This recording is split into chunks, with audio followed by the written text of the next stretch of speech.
good new year to my friends out there. One of the major concepts of Judaism is the concept of return, of teshuvah. And this concept is understood in different ways by people.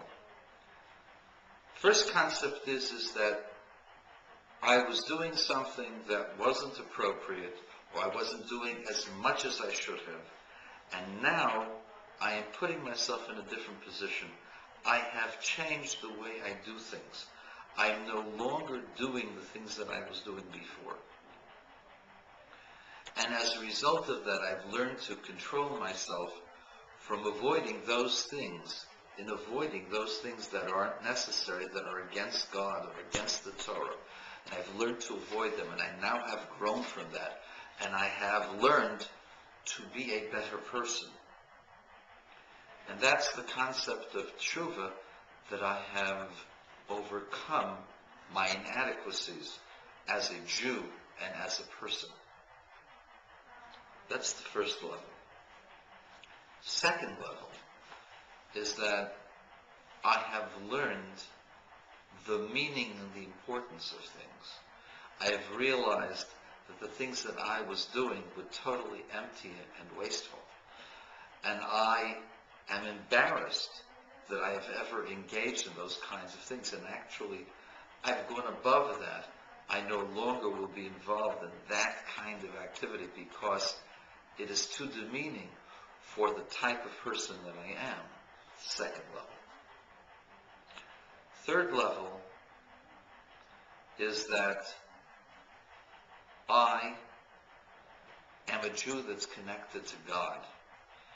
And I have learned to reject those things that are against the desire of God.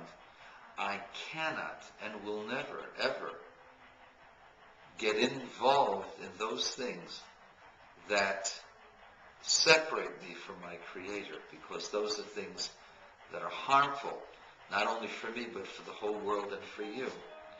Now, these are three different levels of understanding how to deal with the world and how to apply them in the process of teshuvah.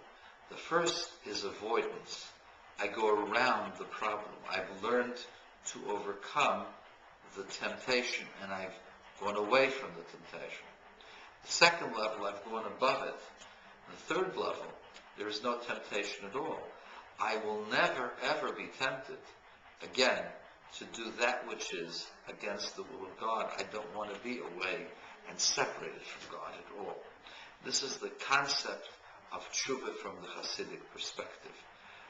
This is the idea of there is space and time and soul. Space means that I avoid and go around the problem.